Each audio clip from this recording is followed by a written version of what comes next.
What's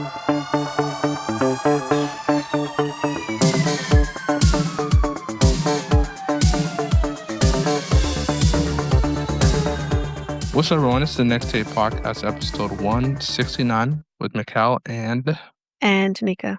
where we have conversation on different topics. So, we're going to be doing something a little bit different on today's episode as we take you to Tanyka. We're going to be talking very briefly about the dark side of the Kennedys. The Kennedy curse. Hmm. My God. I don't know what was going on in that family. Have you heard at all about the Kennedy curse or heard any, not necessarily like any Mhm. examples per se, but just generally, have you ever heard No, about the no, no. curse of the N- Kennedys? not really. I haven't Okay. heard anything like that, no. Okay. I mean, even just like we will kind of get into it, and maybe this next thing I'm about to say might make a little more sense. Mhm. But even just as recently as like I think a few weeks ago, John F. Kennedy's granddaughter just passed away from cancer. And it's like the Mm, curse hit again. Like what is it could it be just as simple as that, where it's like, what is going on in this family? And this family has had such bad luck. But let's get into it. So, um, when the granddaughter of assassinated presidential candidate Robert F. Kennedy, so RFK, not. So wait, am I wrong? No, I think the granddaughter of John F. Kennedy did pass away just recently. So then mm, this is the granddaughter of RFK. Yeah, that guy. Um, she died in 2019. The world once again pondered what is known as the Kennedy family, quote unquote, curse. Sarah Z, who was 22, reportedly died of a drug overdose, possibly linked to her depression. The details remain murky, like many of the events surrounding the Kennedy family history. So we're going to be going through some of that history. All right. You know what a lobotomy is, right, Miko? mm. Okay. Um, You know what a lobotomy is? Do I need to give you a quick definition yeah, or? yeah, go ahead. Okay. So a lobotomy is basically back in the day, they would have what they called or referred to as an ice pick lobotomy, Mhm. where they would take an ice pick to your brain and do whatever the hell they were doing in there and hoped for the best. 9 times out of 10, this quote unquote medical procedure, was done to help with anxiety, any sort of mental illness, and hoped that it would work. Spoiler alert, it didn't work. 9 times out of Mm, 10, people would come out of these lobotomies mhm, a shell of themselves. Um, so yeah, this is a whole thing. Maybe in the future I will talk about this because this is a true crime type situation, like this particular doctor who did this. Um, but one of the people who did this ice pick lobotomy was John F. Kennedy's sister, Rosemary Kennedy. mm, So, Rosemary Kennedy was the eldest daughter of the dynasty, and her parents feared her learning disability and low IQ were the cause of great trauma. That, coupled with Rosemary's attractiveness, like she was beautiful before the lobotomy happened, made the young woman a target for men on the prowl. It was a mhm, dangerous combination. Rosemary's father, Joseph Kennedy, arranged a frontal lobotomy. So, obviously, it's going into your frontal lobe, which is part of your brain that just manages everything. Um, so yeah, he arranged for it. She was huh, 23 at the time, and huh, hoping it would reduce her anxiety and depression. instead. The procedure left Rosemary completely disabled, and she was institutionalized in the 1940s. And the biggest part of all of this, which I'm not necessarily shocked by, was that her condition was a secret for decades. Um, Probably because her brother was running for president or was going to run for president.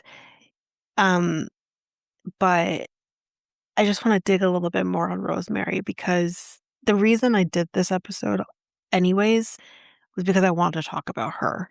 And I think because she was hidden for so many years, I think she deserves to be in the front for something that she had no control over because her father's like, "You're a woman and you are mentally whatever. So let's fix it with this ice pick lobotomy." Like, he ruined her life. She had no life because of her father. But anyways, Rosemary Kennedy, she was born on September 13th, 1918. She was, again, the third child and eldest daughter of Joseph and Rose Kennedy. She was slower to crawl, slower to walk, and to speak, and then her brothers, and she experienced learning difficulties when she reached school age. Despite her apparent intellectual disabilities, Rosemary participated in most family activities. In the diary she kept as a teenager, she described people she met, dances, and concerts she attended. Like, she had life. And a visit to the Roosevelt White House. When her father was appointed U.S. ambassador to Britain in 1938, Rosemary went to live in London and was presented at court along with her mother and sister Kathleen. But when the family returned to the United States in 1940, Rosemary was not making progress, but seemed instead to be going backward, as her sister Eunice later wrote. At 22, she was becoming increasingly irritable and difficult. The following year, after being persuaded that a lobotomy would help to calm his daughter and prevent her sometimes violent mood swings, Joseph Kennedy authorized the operation. The relatively new procedure, which at the time seemed to hold great promise, left Rosemary permanently incapacitated and unable to care for herself. On the recommendation of Archbishop Cushing, Rosemary was sent to St. Coletta's School for Exceptional Children in Jefferson, Wisconsin, where she would live for the rest of her life. Eunice Kennedy Shriver had a particularly close relationship with her older sister and great empathy for Rosemary and others who faced similar challenges because, again, I'm pointing out Rosemary Kennedy, but there are so many more people who went through this lobotomy and some didn't survive, like, they were killed in the process. So, yeah, like, it's horrible what this quote unquote doctor put these people through. Yeah, Um, interesting. so hmm? That's an interesting. Yeah, it's Mm, it's interesting, it's scary mm. as well. In Yeah. In 1962, Mrs. Shriver started a summer day camp in her own backyard for children and adults with intellectual disabilities, a camp which evolved into Special Olympics, now a global competition that involves 1.4 million athletes from 150 countries. Rosemary Kennedy died on January 7th, 2005 at age 86. She lived a long, long life. Shriver said in her eulogy that Rosemary had left a legacy that was long and deep. Along with inspiring Mrs. Shriver's own work with Special Olympics, Rosemary had inspired her brother, President John F. Kennedy, to initiate sweeping legislation designed to improve the quality of life for Americans with disabilities. She had inspired her sister, Jean Kennedy Smith, to start various special arts, and her nephew, Anthony Shriver, to start Best Buddies, hospitals, schools, and other such facilities around the world. She inspired her sister Jane Kennedy Smith to start Very Special Arts, and her nephew Anthony Shriver to start Best Buddies. Hospitals, schools, and other such facilities around the world have been named in honor of Rosemary Kennedy. Uh, but yes, that's Mm, Rosemary Kennedy and the first person who was struck by the quote unquote Kennedy curse. mm, Rose Fitzgerald Kennedy, life with a cheating husband, And yeah, that is Rosemary's mother. So, and John F. Kennedy's mother, of course. So JFK's mother, Rose Fitzgerald Kennedy, was born in a political family. Her father was the mayor of Boston, and he didn't approve of her boyfriend and future husband, Joseph. I think her dad was onto something, whom she met at age 16. They dated secretly, married on the eve of World War I in 1914, and raised 9 children. That's too many kids, but 9 children. But there were many heartbreaks and infidelities to follow. Even at age 60, Joseph was flaunting his affair with his 24-year-old secretary in front of Rose. That's disgusting. Who tolerated his cheating with the help of tranquilizers, according to Ronald Kessler, author of, I think it's The Father. Um, Yikes. Senator Ted Kennedy, and I think this is Chappaquiddick. I think I said that so wrong. But this was a deadly incident that happened at, I think it's Chappaquiddick in Massachusetts. Sorry if I butchered that. In July of 1969, haunted Ted Kennedy for the rest of his life. The senator was at a party with Mary Jo Kopechne, and the two were driving later that evening when Kennedy's car careened off a bridge and into the water. Instead of calling the police or knocking on a nearby neighbor's door, Kennedy consulted his lawyer and friends before returning to his hotel. May I remind you, this woman is in the water, just dying, and he called his lawyer. Um, Mhm. so her body was recovered in the car the next morning. Decades later, Police Chief Dominic Arena, who charged Ted with leaving the scene of the accident, still wondered, like, why did the senator wait so long to say anything? Um, so, um, he said, quote, "I'll never understand why he left Mary Jo in the car for 10 hours before he reported the accident." Kennedy received a 2-month suspended sentence.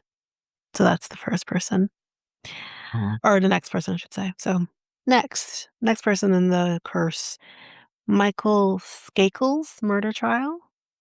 There's actually a podcast about this if anyone's interested. I haven't listened to it, but I've heard the ads in case anyone's interested about this. So Michael Skakel, a cousin of the Kennedys, was convicted of beating his neighbor Martha Moxley. That's a Mhm. very well-known name, Martha Moxley, to death with a golf club in 1975 when they were both 15 and living in Greenwich, Connecticut. The Connecticut Supreme Court eventually overturned the murder conviction and ordered a new trial, however, on the grounds that Skakel's lawyer had not provided effective representation. Exactly 45 years after Martha's body was found under a tree, prosecutors announced there would be no second murder trial. As it had taken 25 years for Skakel to be convicted initially, many witnesses had since died and memories had faded. In 2020, prosecutors said it would likely be impossible to get a second conviction as a result. And Skakel maintains his innocence to this day. Maybe I'll talk about Martha Moxley at some point, but Right. that's really horrible that this poor girl, like her and her family, never got the answers that they deserved. Meanwhile, maybe he did do it. Like, I don't know. I'm saying Yeah. allegedly. Don't sue me. But like, who knows? Okay. Next, President John F. Kennedy, like father, like son, because he also cheated. Anyways, although JFK cultivated the media profile of a devoted family man, he was, by all accounts, a prolific philanderer. JFK's rumored affairs included movie stars Marilyn Monroe and Marlene, I think is Dietrich, among many others. One of his long-standing lovers was Judith Campbell, who was an ex of Chicago mob boss Sam I think it's Giancana, who claimed she was used as a courier for packages between JFK and the mafia. Jackie, aware of JFK's infidelities, reportedly met with her father-in-law, who offered her $1 million to stay quiet, but Jackie bartered for a better deal. So, yeah. Jackie Kennedy's short-lived engagement to a stockbroker, clearly this would have been before she was married to JFK, which I don't think is that big of a deal, but we'll talk about it anyways. So Jackie was initially engaged to marry a stockbroker, and his name was John G.W. Husted Jr. The American stockbroker grew up in England and joined the American Field Service in World War II. When he graduated from Yale and began working as a stockbroker, much like Jackie's father, he met his match. The attraction was instantaneous, and they were engaged within a month, according to Barbara Leeming, author of Jacqueline Bouvier Kennedy Onassis, The Untold Story, Jackie O. They were supposed to marry in June 1952, but the whirlwind romance wasn't to last. Author J. Randy Teraboli said Jackie's mother convinced her to drop Husted because he didn't make enough money. Jackie is Mhm. said to have ended the engagement by putting the ring in Husted's pocket. He later described his fiancée as ice cold, like we never knew each other. And Huh. then she went to go marry JFK. Not saying JFK there's anything wrong with him, but he did cheat on her multiple times. Anyway, Robert Kennedy's assassination. So this would be RFK's father, Uh-huh. unfortunately. Bobby Kennedy put his career on hold to help his brother's election. We did talk about this briefly when we talked about JFK. But yeah, so he put his career on hold to join his election campaign and was rewarded with the job of Attorney General, but it would be a difficult role. In the months after the disastrous Bay of Pigs invasion, JFK wanted Bobby to oversee Operation Mongoose, a campaign of terrorist attacks and covert operations aimed at removing Cuba's Fidel Castro from power. Millions were spent building secret bases, training spies, and plotting operations. There were at least 8 failed attempts on the communist leader's life. By 1968, Robert was a candidate in the Democratic Party uh, presidential primaries when he was shot dead in Los Angeles. So this is again RFK. Um, while a Palestinian immigrant, Sirhan Saran, wait, what? Okay, wait. It's the same name twice. Sirhan Saran, I think is the name. Confessed and was convicted. There was little credible evidence that he was the shooter or that he acted alone, sparking many conspiracy theories. Which is interesting because they kind of said the same thing about JFK's assassination. They didn't think it was one person either. So that's interesting. Huh. Um, I think this is the final one. Yes, this is the final one I'm gonna be talking about. All This right. is one that I think was a movie back in the 90s, and I felt like I had a fever dream about it, so that's why I had to Google it. I'm like, "Did this actually happen?" It did. So, 1999's Martha Vineyard plane crash. So, on July 16th, 1999, JFK Jr. died when the light aircraft he was piloting crashed into the Atlantic Ocean off Martha's Vineyard in Massachusetts. Kennedy's wife, Carolyn Bessette Kennedy, and sister-in-law, Lauren Bessette, were also on board, and they also died. The Piper Saratoga department from New Jersey's Essex County Airport. Its intended route was along the coastline of Connecticut and across Rhode Island Sound to Martha's Vineyard Airport. The official investigation by the National Transportation Safety Board concluded that Kennedy fell victim to I think it's spatial disorientation while descending over water at night. I don't know why you would fly at night, but anyways, and lost control of his plane. Kennedy did not hold an instrument rating, and therefore he was only certified to fly under visual flight rules. At the time of Kennedy's death, the weather and light conditions were such that all basic landmarks were obscured, making visual flight challenging, although legally still permissible. Huh. Yeah. That I just remember being like a freak accident. Uh-huh. No one knew what happened in that situation, Uh-huh. clearly, but yeah.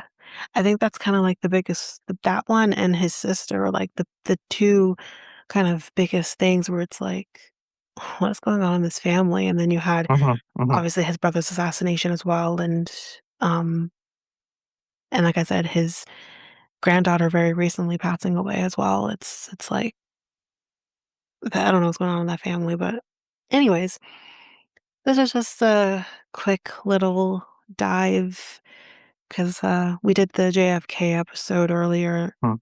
or I think October, so kinda just wanted to do a little something a little different about that and, close that up.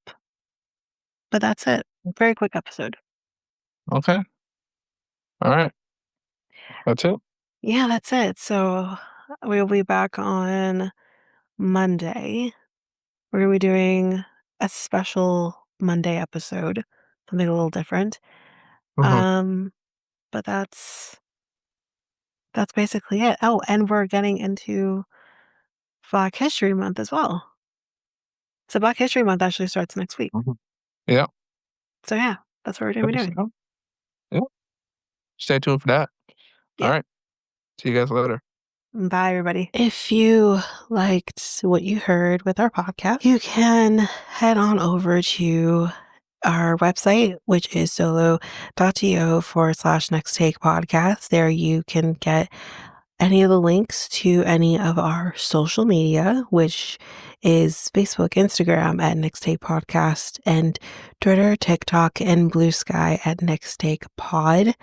You can also find links to our Reddit page and many other things, I'm sure. Can't remember all the top of my head. You can also email us at mikeltanyka@gmail.com. There you can send us any inquiries that you have, any questions, or also any episode ideas. And if you do have episode ideas, just make sure you put in the subject line episode ideas, and we'll add it to our list. If you also liked us, you can like us, rate us, follow us on any of your favorite podcast apps. You can rate us, however, on Spotify and Apple Podcast. We would greatly appreciate that. And we'll also move forward and share um, or spot a light on those who give us 5-star ratings in the future. That is it for us. We'll see you next time for the episode.